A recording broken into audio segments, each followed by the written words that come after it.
కొడితే గలీజ్గా మాట్లాడండి. నేను చెప్పినా నేను లోకల్ పర్సన్ మాట్లాడుతుంది ఇక్కడే పిల్లవాళ్ళు ఉన్న విలువ అదేంటంటే గలీజ్గా మాట్లాడితే నేను కూడా రియాక్ట్ అయినా. నేను రియాక్ట్ అవ్వాలని చెప్తాను. నేను రియాక్ట్ అయినా నా సభలో నేను రియాక్ట్ నాకు ఎవరితో ఏ విభేదాలు లేవు ఇక్కడ. నేను ఇక్కడ పుట్టి పెరిగినా నాకు ఎవరితో ఏ విభేదాలు లేవు ఇక్కడ. మాకి నేను చెప్పిన ఫోన్లో ఉంటే విలువండి నేను మాట్లాడుతా అది అని అంటే ఇంట్లో మామ వచ్చి మాట్లాడలే కూడా డైరెక్ట్ నన్ను కొట్టడం జరిగింది. కొంచెం వేరే మాట్లాడాను. ఇంట్లో నేను మా మిత్రులకు ఇచ్చిన ఇంత సాయం వాళ్ళు వచ్చిన తర్వాత వాళ్ళపైన కూడా కొట్టడం స్టార్ట్ చేశాను. అంతేగాని ఇక్కడ ఉన్న మానవులకి ఎవరికి మీద దీనిపైన అది లేదు. ప్రధానంగా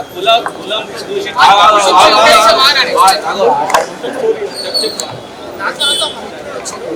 ఎస్కే కలర్స్ అన్న ఫ్యామిలీ మా వాళ్ళ కూడా దాడి చేయాలి. వాళ్ళకి సంబంధించి వాళ్ళు కూడా నాకు సపోర్టింగ్ నేను ఇక్కడ పుట్టి పెరిగినా వాళ్ళకు కూడా తెలుసు. నేను కూడా ఎస్కే కలర్స్ అతను కొంచెం డబ్బు అహంకారం దానివల్ల రియాక్ట్ అయ్యి కానీ వాళ్ళ అల్లుడు పైన ఏదో దాడి చేసినట్టు సీసీటీవీ ఫుటేజ్ చూడొచ్చు. వీడియోస్ ఉన్నాయి. అలా వాళ్ళే నా పైన దాడి చేసినా నేను ఎక్కడ కూడా దాడి చేయలేదు. మా వాళ్ళు దాడి చేయలేదు. అంటే డిఫెన్స్లో మా వాళ్ళు కొంచెం అదే రియాక్ట్ అయ్యారు. మా బ్రదర్స్ అయితే కనుక ఉద్దేశపూర్వకంగా ఎవరు తెలంగాణ ఫ్యామిలీకి ఎట్లా తెలుసు? ఒక నిమిషం, నేను అందరికీ వెరీ క్లియర్ చెప్తున్నా. మేము కానీ ఈ సోషల్ మీడియాలో జరుగుతుందా అంటే మాత్రం మేము బాధ్యత కాము.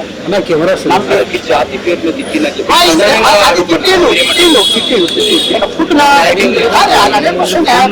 వాళ్ళు తిట్టిండు కోర్టులో చూసుకుంటాం. కానీ ఇప్పుడు మా బ్రదర్ చెప్పినట్టు ఇది ఇక్కడ ఉన్న వాళ్ళకి ఇబ్బంది, మా వాళ్ళ ఎవరికి ఇబ్బంది జరగదు. ఇది బయట రాంగ్ వేలో ఉంటుంది కాబట్టి ఈ ప్రశ్న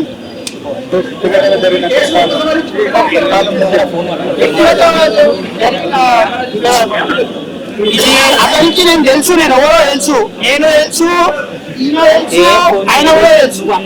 కానీ ఆయనకి మన డబ్బు అహంకారంతో ఆయన రియాక్ట్ అయిందని అందరికీ చెప్తున్నాను. 100% ఆయన అన్నాడు. అట్లా రియాక్ట్ అయిందని నేను కూడా ఎవరికి పాల్గొనలేదు. మా బ్రదర్ కంప్లైంట్ ఇచ్చినప్పుడు వీళ్ళందరూ ఉన్నారు.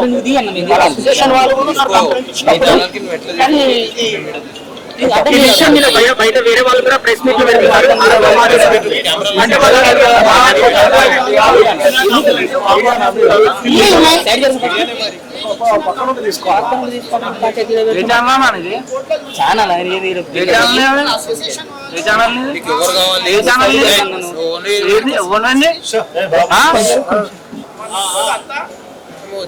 ఏ ఛానల్ మరి వీడియో కట్ట ముచ్చుకుంటా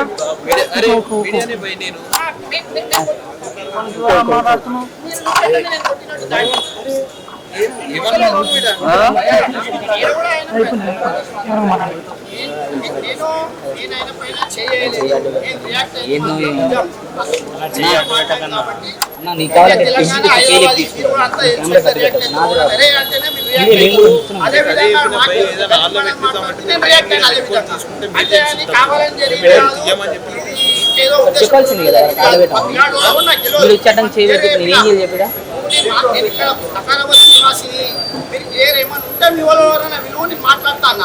మా మామకి డబ్బు మదంతో అహంకారంతో వాడు వచ్చి నన్ను కొట్టిండు. వాడు ఆ స్పాట్లో అరే నా అల్లుడు పోయి వదిలేయనంటే నేను వెళ్ళిపోతున్నాను. కానీ వాడు అట్లా లేదు. మా వాళ్ళని తిట్టడం, నన్ను తిట్టడం జరిగింది.